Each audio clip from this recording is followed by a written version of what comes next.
Okay, now it's working, I think. Or maybe not. Oh, it looks like it's working. There must have been an issue somewhere. I don't know what happened. Anyways, today we're going to trace the tech relationship with Francis Bacon and his fever dream of building Salomon's temple again in the New Atlantis. If you haven't read it, I highly recommend you read the New Atlantis. I also have a couple of long video lectures on Francis Bacon's The New Atlantis on my Substack and also here on YouTube. So before I begin reading this piece in the Times Literary Supplement, just first of all, thank you very much for listening. If you're listening to this live, just leave a super chat if you have a question or a comment, and I'll read those at the end. And before I begin, also, just to let you know, do buy a course at Halcyon Academy. Only, I would, you know, claim it's probably the best and biggest library of online philosophy courses out there. So if you're interested in technology, there's a couple of courses on technology, one on Heidegger, one on the philosophy of the machine, which also includes thinkers like Nick Land, if you are interested in that, or Ernst Jünger and Spengler and others. And of course, there's also spiritual cybernetics, if you're keen on learning about cybernetics, for example. So Peter Thiel, who keeps complaining about safetyism, if you follow the logic that they present all the way to the end, especially in the case of Thiel, it's quite clear that even though he warns against the end of history, he really does want to bring about the end of history, and quite forcefully so. And Bacon's rather uncanny utopia seems to be the blueprint for it. So I'm now going to read from this article. I also highly recommend that you get a subscription of TLS. There's always great articles every week, I think, even. I have a digital subscription, so I just read whatever interests me. So in an earlier volume from the Oxford Francis Bacon Project, which has now produced this edition of New Atlantis, its late director, Professor Graham Rees, called Bacon a genuine midwife of modernity. This, Rees said, was because he was one of the earliest thinkers to imagine a future in which human welfare would be improved through cooperative science. He was a forward-thinking utopian. And as with most utopians, it's hard to avoid a sense of Bacon as a man before his time, waiting often impatiently for the society that would be able to realize his ideas about how science could change the world. And now this is oversimplifying matters, of course, but Bacon did say that we need to torture nature in order to get the results from her that we desire. And I just mentioned this again on my Substack and here for members on YouTube. If you sign up as a member, just a $5 a month, there's a couple of really long, in-depth essays or lectures on Bacon's New Atlantis. If you haven't read it yet, I highly recommend you read the text. It's quite uncanny what he's able to discern. He basically describes skyscrapers and airplanes and genetically modified food, etc. He describes a sort of not just a utopia, but really a state of the end of history. And again, this is what Thiel and others, Curtis Yarvin, etc., really want to bring about with themselves as the ruling elves or the philosopher kings or whatever else they can steal in terms of terminology to entice some of the um, some to believe that they could become part of it. In the years prior to his death in April 1626, as he was writing New Atlantis, Bacon was also quietly arranging his affairs to ensure the legacy he so keenly wished to protect. Still bargaining hard to get back into political favor, he had been impeached in 1621 for allegedly taking bribes while serving as Lord Chancellor. He was looking for the men who could administer his intellectual estate after his death, setting up lectureships in his name, gathering and preserving his private papers, and seeing his final works through the press. The man he chose for this last task was his friend and secretary William Rawley, who called himself Bacon's amanuensis or daily instrument. Rawley would go on to do much to maintain his lordship's reputation, including penning an admiring biography, a task that required, he said, another Homer to be the trumpet of Achilles' virtues. One of the other things that Rawley did was to oversee the publication of New Atlantis, a utopian fable that ended up being appended to Silva Silvarum, Bacon's enormous natural history or collection of scientific observations and experiments. Together, these became his final printed work. Today, New Atlantis is among his best known writings. It has the advantage over Silva of being imaginative and engaging, not to mention brief. They are now almost always printed separately. New Atlantis tells the story of a group of travelers who are shipwrecked in the Pacific Ocean, somewhere near Peru. They are given refuge by the inhabitants of an island called Bensalem, or Bensalem, striking name. And while living there, they learn something of its life and customs, and in particular about Salomon's house, its idealized scientific institution. Salomon's house closely resembles the sort of research organization for which Bacon advocated throughout his career in the power and support it gives to a community of scientists who in turn produce miraculous discoveries and inventions. Now, I should just point out, I won't go into this now here, but in the longer lectures on Bacon here on this channel and on Substack, I do go into some detail on why Salomon is chosen. And I think it's striking that Salomon is at the heart not only of Bacon's fever dream, but also, which is the fever dream we're living through to some extent, and also, of course, the tech bros are, well, let's just say, dwell in the vicinity of that king, figuratively speaking. Salomon's house closely resembles the sort of research organization for which Bacon advocated throughout his career, and the power and support it gives to a community of scientists who in turn produce miraculous discoveries and inventions. This utopian fragment, Raleigh notes that the text was not perfected or finished prior to Bacon's death, seems to have been popular in the 17th century, being quite frequently reprinted. It was quickly absorbed into the group of strange and incongruous works that were becoming known as utopias, works describing seemingly ideal societies that were often viewed, like those of Plato and Thomas More, as being impossible to achieve. If Bacon had any concerns about the longevity of his reputation as he faced the end of his political career, then his life he need not have worried.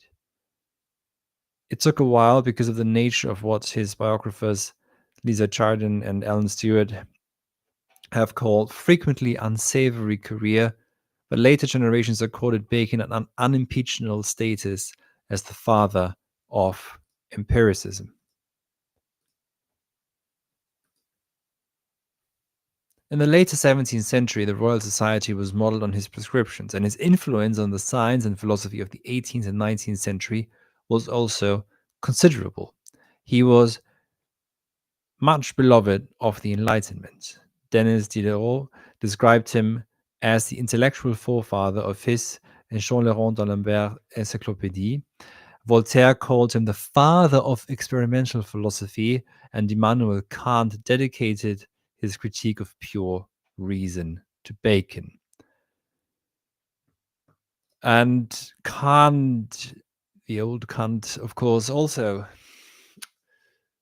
um, well, in some sense, it's even more radical than Bacon because he's not an empiricist so much, but he, one could say, he rides the justification, the philosophical justification, with his logic of transcendental idealism for why the categories of the human mind, by means of the two forms of intuition, time and space, order the manifold of appearances into a organized whole that we would refer to as nature then.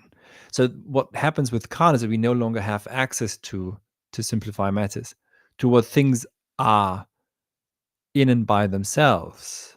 And that matters not anyways for the sciences and for the natural sciences. Quite the opposite matters. What matters for the scientific world access is to be able to produce contradiction-less objects that, if you want to take this a bit further, stand ready for use and consumption, etc.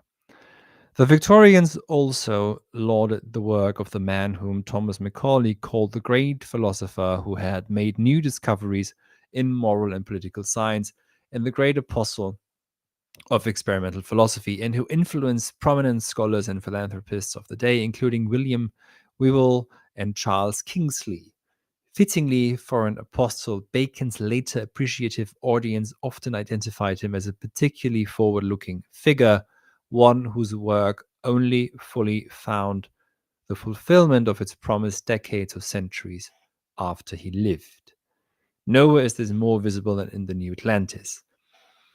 The description of Salomon's house is by far the lengthiest part of this work, teeming as it is with scientific discoveries and achievements. The father or chief scientist of the house reiterates that its many wonders are far superior to anything known by the narrator and his contemporaries. We hold also diverse mechanical arts, which you have not, diverse instruments of music likewise to you unknown, some sweeter than any you have, and so on. Bacon's utopian scientists have achieved miraculous galore, spacious houses where they create artificial rain, snow, and meteors, mixtures of earths that create plants without needing seeds. There you have it, that would be GMO. Baths that cure diseases. Some of these wonders remain beyond human capacity, but others, like the high-powered telescopes and sound houses that generate sounds and music, are now the stuff of fact rather than fiction. Just think of the cinema. So extremely visionary here, of course, as well. It seems to be this forward-looking quality, this apparent reach into the future that has brought, one could of course also refer to churches and their organs, but anyways, it seems to be this forward-looking quality, this apparent reach into the future that has brought Bacon to the attention of a new demographic, US tech bros. And here we are now, where we wanted to be, really, didn't we?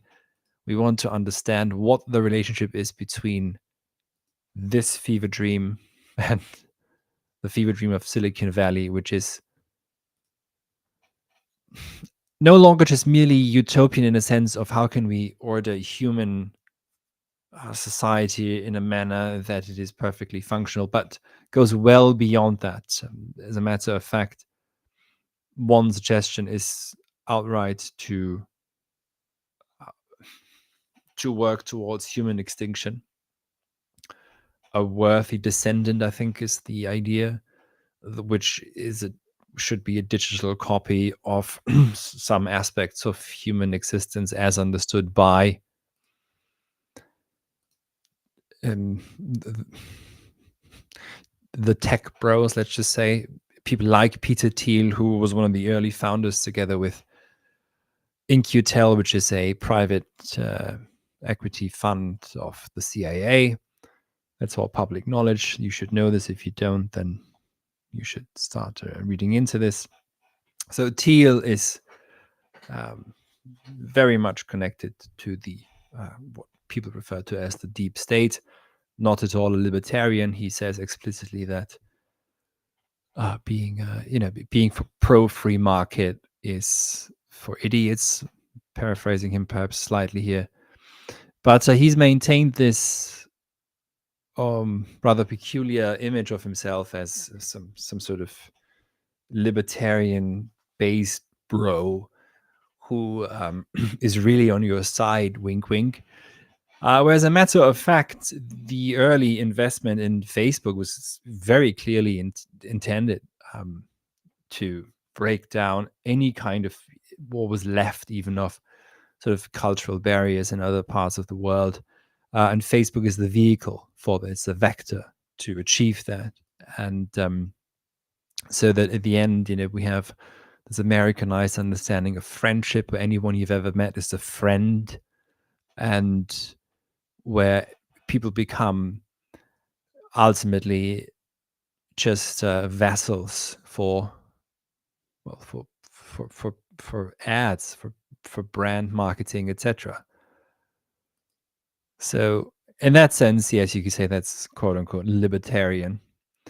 Anyways, the venture capitalist co-founder of PayPal and tech broligarch Peter Thiel put New Atlantis top of a list of his favorite books as part of a Reddit AMA, saying that he liked the genre of past books written about the future. What a profound statement. There's a genre of past books written about the future.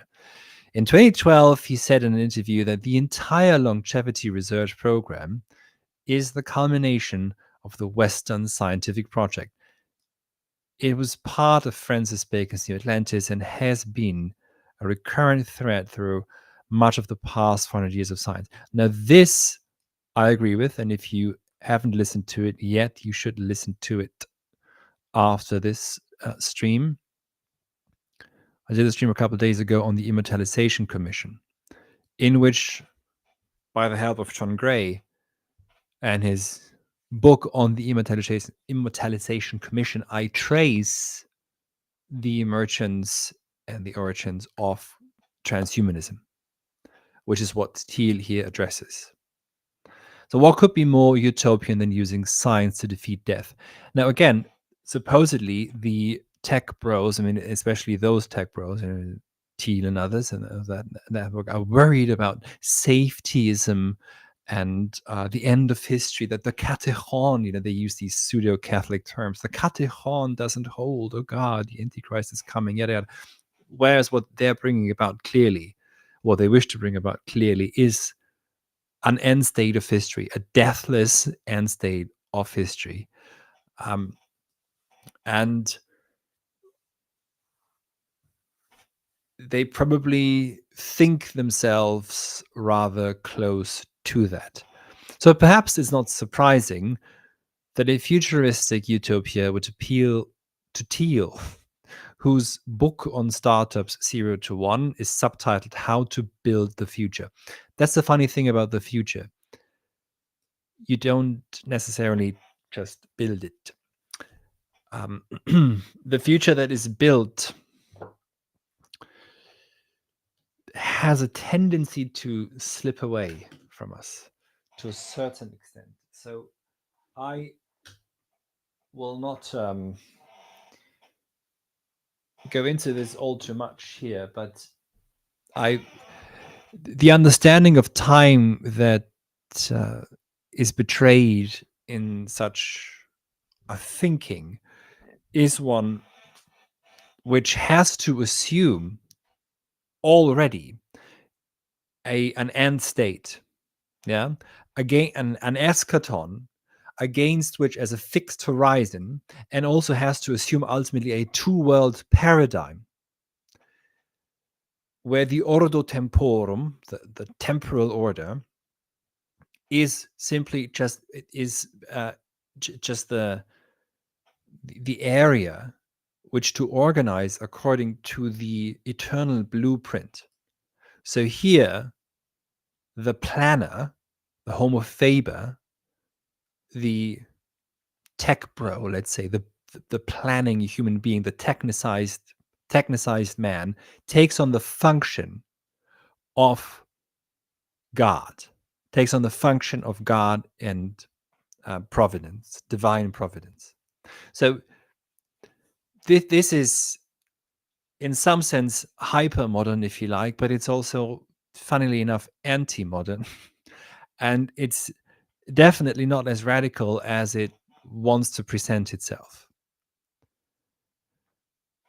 It's operating with some very basic ideas, and it doesn't do what is really the genuine task of modernity and has been for centuries to anyone who knows about this. And Thiel should know, he's German actually, that there is a difference between Geschichte and Historie.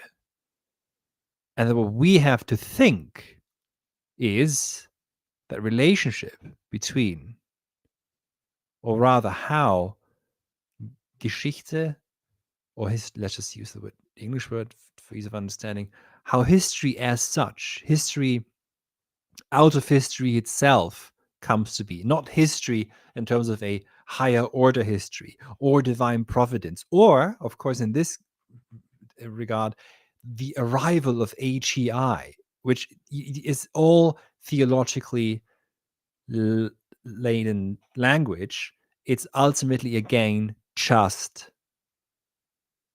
a secularization of Christianity, and it doesn't overcome Christianity. It doesn't actually become modern. It does not become avant-garde.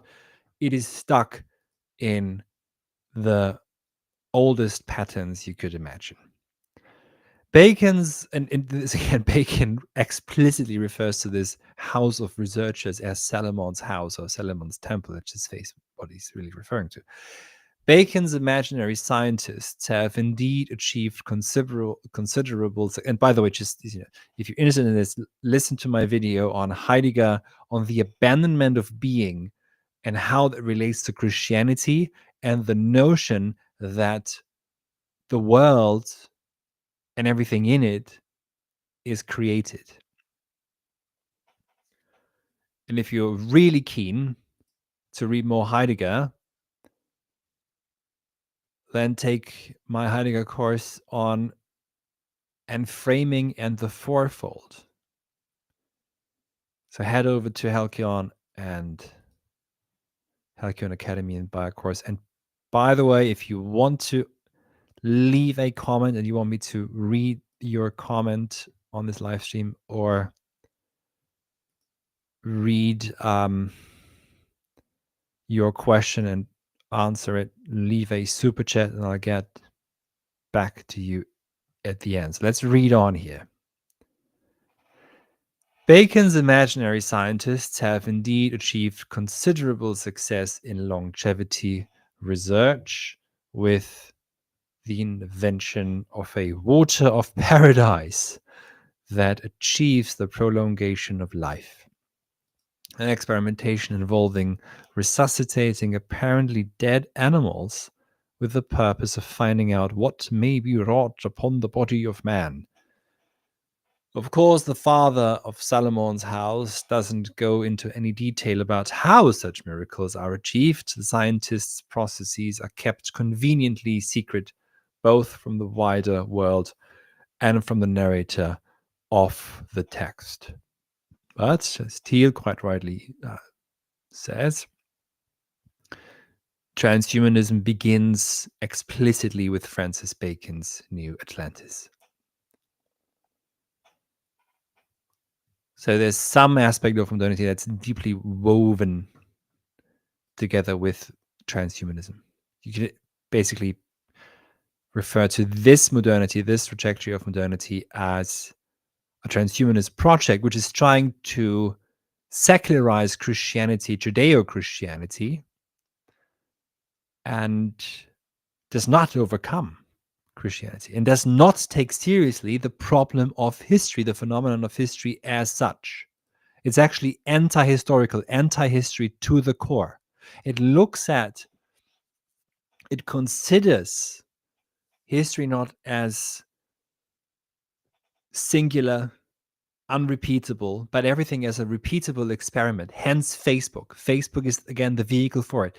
Don't forget, kids, Thiel was one of the first investors in Facebook. So based, right? As you say when you use internet language. So let's read on here. And let me just point out again, highly recommend everyone getting a subscription to the TLS. The digital subscription is very cheap, very affordable, and there's great articles in there every week. Maybe even get the paper mailed to you every week. So there are other aspects of the scientific achievements of Salomon's house that might also explain why New Atlantis is one of Thiel's favorite books. As an investor in the enhanced games and international multi-sport competition that will embrace the inclusion of science in sports by not requiring athletes to be tested for drugs or other performance enhancers, Thiel might perhaps be interested in Bacon's prototype mixtures for the confirming of it in strength of sinews, vital parts, and the very loose and substance of the body. Sorry, I can't quite make out what this is supposed to be. And drinks that make the very flesh of men's bodies sensibly more hard and tough, and their strength far greater than otherwise it would be. Other reasons why Bacon's utopian scientific institution might appeal to Thiel include its position at the top of Bensalem's social and political hierarchy. Another favorite book of Thiel's, which he has identified. I mean, it's just striking me how conservatives look to Thiel and think that they have found a great supporter of their causes in him. It just has never, I've never been able to understand that. Never. Anyways, another favorite book of Thiel's, which he has identified as one of his greatest influences, is The Sovereign Individual: How to Survive and Thrive During the Collapse of the Welfare State, by none other than Lord, by the way, William Rees-Mogg, who's father of Jacob. Just to mention this. The Sovereign Individual introduced the notion of a cognitive elite, a group of wealthy and skilled individuals who would eventually take over and rule the world, which strikingly, again, contradicts its own claim. So very often what you find with these texts is that the appeal of the book is that everyone is supposed to just pack up and leave, and use. I mean, it's quite, it was published, I think, it says here 1997. I think it was published even earlier, written at least earlier, mid 90s, probably earlier, and so again, quite visionary.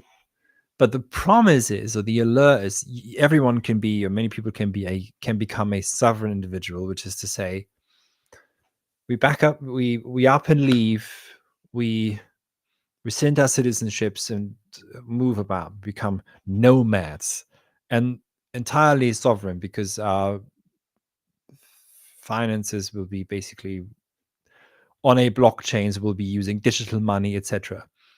But as a matter of fact, is if that in the end, what's suggested in the book, and I did read the book 5 years ago, a cognitive elite takes over, then we're back with probably a shadowy cognitive elite, perhaps, with non-sovereign individuals, with, in fact, a totalitarian system not yet devised. So it is so total and or totalitarian rather.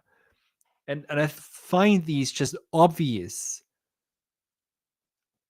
contradictions that these people all seem to share, these so-called libertarians all seem to have, quite astonishing.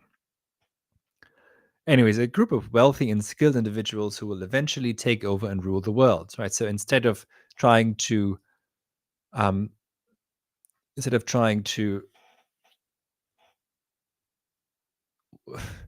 end the state, you become the state. It doesn't take much imagination to find a model for these in the rulers of Salomon's house, who enjoy all the trappings of being rich and powerful, as well as public support for their scientific research, and are entirely in control of how knowledge is disseminated and to whom. What I find striking, though, and there's a schism here that's not mentioned by the author, which is that Francis Bacon's New Atlantis is an island, and there's certainly a ruling elite, and it would be foolish to assume that there isn't a ruling elite in the West at the moment. There certainly is, even if it's shadowy. But the ruling elite of which Bacon speaks, this is more in line with Plato's Callipolis, with Plato's so-called ideal city, the beautiful city.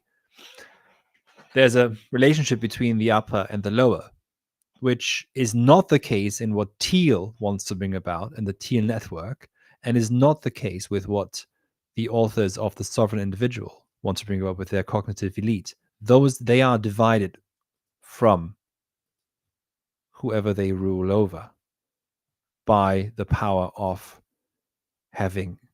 controlling the information flows. Thiel's interest may bring Bacon closer to, and of course, once so what, whether you can even be an individual without a universal, that's for another time to discuss. But the idea that you have to prolong life in this frantic manner is you have to prolong your own life just in terms of the number of years that you live. I think becomes more clear why, in terms of the logic that they pursue in their projects. This cognitive elite is sort of in a paranoid manner trying to possess and control information and data flows, as you know, that's Palantir's business model. So it's such a strong paranoiac project based purely on an individual that is divided from the lower part must, of course, extend itself, or else it lapses into itself. It cannot. This kind of individual just cannot trust anyone else to continue the project. Thiel's interest may bring Bacon closer to political power than he has been since his fall from grace as Lord Chancellor in 1626. As a US right-wing power player and dawn of the PayPal mafia, Thiel has close ties to Donald Trump, Elon Musk, and J.D. Vance, having intervened personally with Trump to support Vance's nomination as his presidential running mate. Bacon's desperate efforts to get back in favor with the political administration in the 1620s, when he was imagining scientific miracles in New Atlantis, were not successful in returning him to power. If only he had hung on for another 400 years. This is the point where you'd expect a scholar of Renaissance literature to complain that Thiel has it wrong, and here I am to do just that. His statement that New Atlantis belongs to the genre of past books written about the future makes sense for the feel of scientific discoveries portrayed here. They do seem like, and in some cases have become, the achievements of the future. But Bacon isn't actually writing about the future. He's writing about a far-off island that exists at the same point in time as Stuart England. He is showing how he believes his own society could be if science were properly institutionalized and funded, but the distance he imagines between England and Ben Salem is one of place, not time. David Colclough makes this point when he states in this new edition that while it is true that Salomon's house contains elements of the fantastic, such elements are carefully related to familiar objects, and the implication is that they could be achieved if nature were properly understood and exploited.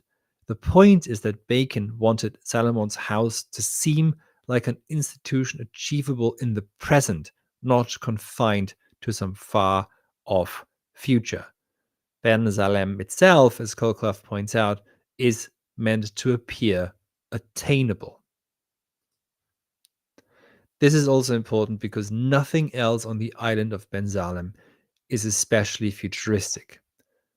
The narrator's encounter with the social practice of the feast of the family, for example, in which a man who has produced 15 or more descendants is thrown a ritualized party, while his partner, the mother from whose body the whole lineage is descended, stays in the loft above the party room, where she sitteth but is not seen, feels like a good old-fashioned celebration of the patriarchy.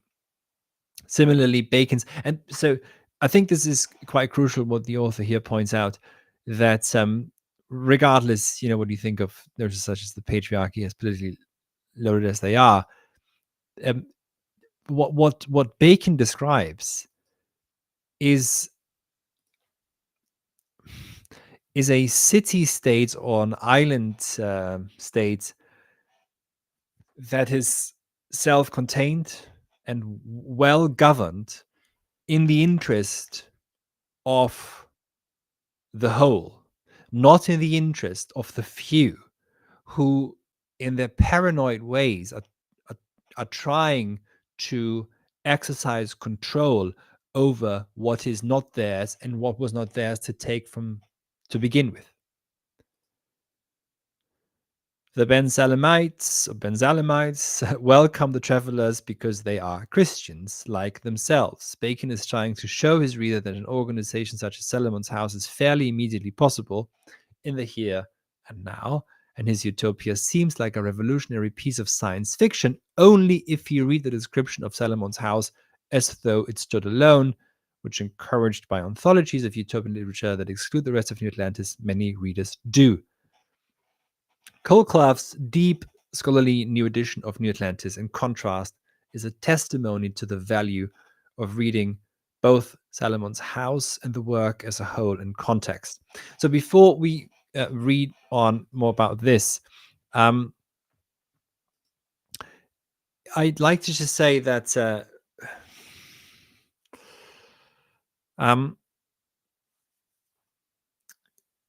that's all fair, and I think this is important to point out that there's a bit of a perhaps a conception by Thiel and others, etc. And I certainly tend to read this as not a work of science fiction, but as pointing towards the future, because the author's intention, I don't think, matters that much. So it doesn't matter what Bacon was trying to convey to his contemporaries about what's already possible, if only. But what I think is more crucial is what's in the air. So even if Bacon assumed that this would be possible today, if only, science were allowed to roam freely and be unshackled from Christianity, etc., or from the natural order, all good and fair, good, good to know. Thank you. But as a matter of fact, there's something in the air. There's something in the water, to use a bit of a trite metaphor, that describes that we can trace here. And this is what Thiel, I think, gets right. That has to do with what modernity is, or what at least one main trajectory of Neuzeit, of new time, of modernity is, of this weird age that refers to itself as modern, as already of the now. Now, the deeper level that you have to go to is why Geschichte, why history becomes such a crucial issue for this time, and why, for example, Weltgeschichte, world history, is crucial. And you can't then go back, as Thiel and others do, to distinguishing between ipsa historia and ordo temporarum in good Augustinian fashion, where you distinguish between history as such and in itself, or as still also, by the way, Giambattista Vico does in the New Science. You have to think radically Geschichte on its own. But that's perhaps for another time to discuss, because if you don't, and this is what the tech bros don't, none of them do, it doesn't matter whether they're liberal, left wing, or right wing, etc., coded. What they are all working towards is ultimately the end of history, and not just the end of history in a Fukuyamian sense, where we all get along. No, the end of history as an eradication, ultimately as a great extinction event. And that, I don't think, is, of course, is not in Bacon, but definitely in the thinking of Thiel and others. So let's go on here. For one thing, although the Oxford Francis Bacon project has chosen sensibly to produce Silva Silvarum and New Atlantis in separate volumes, Colclough's commentary shows the value of reading these two works in conversation with one another. In its careful attention to New Atlantis, as a material text, the circumstances of its printing in 17th century England and Europe, Colclough's introduction shows the depth of the material connection between New Atlantis and Silva Silvarum. Thinking about this work as a physical object in this way helps us to connect with how it would have been understood by its earliest readers. Despite the fact that they seem different in nearly every regard, for example, almost every experiment described in Salomon's house has an equivalent in Silva Silvarum. Read in this context, as Colclough argues, this would probably have made Salomon's house very much the main event of New Atlantis. Yet, Colclough is just as interested in everything that happens around the description of Salomon's house and how this helps us to make sense of it. His meticulous attention to Bacon's use of religious iconography, for example, reminds us that for him and his original audience, the illumination of the intellectual world is dependent upon the direct influence of God. Exactly. But you see, just to go back to what I said before, in some sense, people like Thiel and others are too, but it's just no longer the Christian God.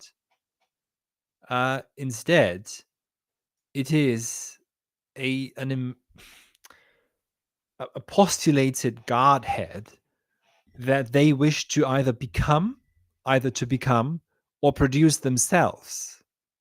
But you still have to make a distinction between this temporal order and the supra-temporal order. That's what Thiel still does, and others. Whereas the experience of modernity that we have to take seriously, not just that God is dead, that's a slogan. No, that the metaphysical has collapsed, and that instead history, Geschichte, has to be thought radically on its own. That is the task of modernity. That is how you are truly modern. If you want to be accelerationist, that's how you are it. Not by ultimately just turning to some sort of either the Christian God or your own imagined Godhead.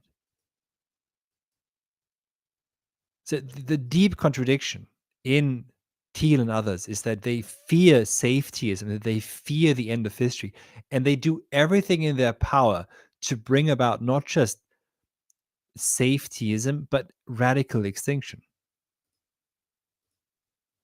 And hence the end of history. But in a way that goes well beyond the last man. It is a radical extinction event. It is bringing about the apocalypse, Judgment Day. So it is anti-modern ultimately to the core, um, what they're doing. They're not proper accelerationists either. Bacon's emphasis on the religious nature of scientific activity in Ben Salim may feel like so much contemporary detail for the modern reader, but even 17th century readers would have been struck by his careful insistence on the proximity of God and godliness to scientific activity. This is a highly contemporary aspect of the Utopia that may also get lost if we take its idealized research institute out of context. New Atlantis, as Colclough shows, is a call to arms to Bacon's fellow natural philosophers and a bid for science to be funded and supported, but like many utopias, it complicates its own seemingly ideal nature.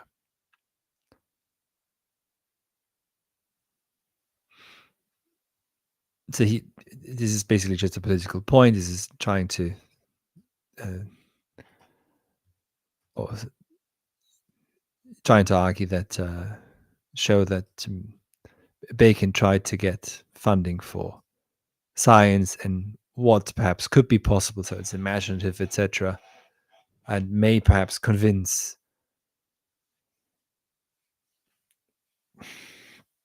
the powers that be, let's just say, to fund the sciences more, but or the natural philosophy as it was referred to at the time. But and I wouldn't even think of it so much as a you can think of it as a utopia if you think of utopia as a non-place, but the way we so this is being good historians, the author here of this piece, of course, reads Bacon very much in the context of his time. I don't. I read Bacon much more in line with how Thiel would read Bacon, simply because what Bacon here does is of course, in hindsight, that's post factum, post horror, we can see though that again, there's something in the air that makes modernity, but also once you start articulating what is or might or could be or could come to be, once you start doing that, you are also altering, not entirely changing or transforming, but you're altering, you're impacting on the course of history, on the very trajectory that life or history or the world, let's just say, is going to take. So this is where I might disagree perhaps with the author of this piece, but it's good to understand, of course, what Bacon's own context was. In New Atlantis, much of this complication is to be found in the context in which Bacon's imagined science takes place. With regards to Salomon's house itself, Colclough points out that its description is a testament to the scale of the enterprise Bacon had in mind, that is to say, enormous, and its need for external funding. Despite the fact that science and Ben Salim requires extensive support of this nature, knowledge within the society is divulged magisterially top down. The activities, well, yeah, that's still how it works today. I don't know why you think it doesn't. The activities of Salomon's house are kept, which is, by the way, also why this notion of quote unquote the cathedral is misleading. The activities of Salomon's, because the cathedral, if you even want to refer it as such, is of course funded.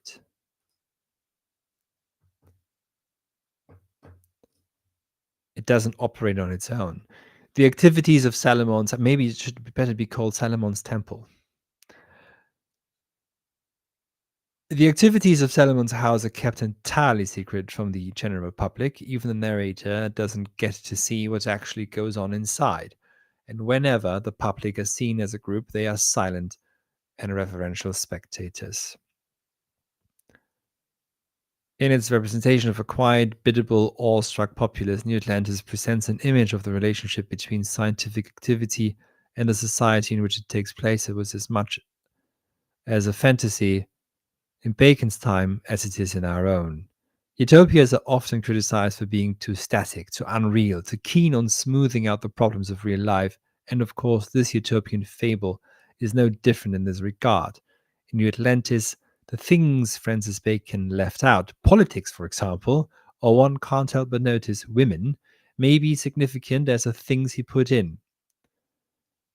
Those absences might give a moment's pause to anyone who reads Salomon's House as an idealized vision of times to come. So this is, I think, is a crucial point. Yes, we shouldn't read this as a utopia that's describing what's to come. But again, that doesn't mean that once those ideas in an articulated manner begin to circulate, that they don't take on a life of their own and begin to, in ways that we cannot possibly hope to see, even, in causal terms, even just in terms of correlation, etc. Those ideas fester, they travel, and they can spring up again in a place that for many is the new Atlantis, America. One of the greatest expressions for it is California and Silicon Valley, where the impossible is being made possible. So it, while all of this is relevant to understand the context of it, it matters not so much, because what really matters is how these ideas, once articulated, begin to circulate, and indeed 400 years later have this tremendous impact. Because clearly Silicon Valley is not free of ideology or a certain will to power. And clearly many are not perhaps entirely clear about what it is that they believe. Again, I've said this before. If you listen back, there is in this live stream, I mean, there is a certain there is a need to assume a certain theology in so much of what's going on in Silicon Valley, in AI especially, where they have to either postulate or even work towards producing a godhead to have an order outside of time against which the temporal order is supposed to be structured. So David Colclought's, and I hope I'm probably pronouncing this badly, but anyways, Colclough's immaculately presented and highly accessible text, including its detailed commentary and bibliography, help us keep New Atlantis in perspective. So, very good piece here again in the TLS. And I'll just say, in the end,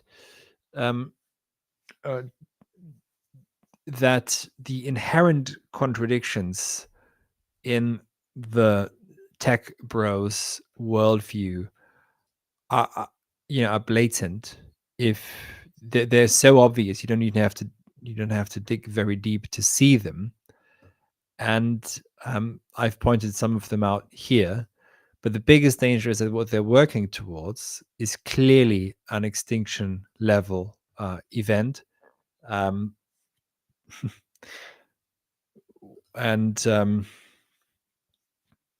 the production of a godhead for the sake of bringing about Judgment Day. All right, so thank you very much for listening. Make sure that you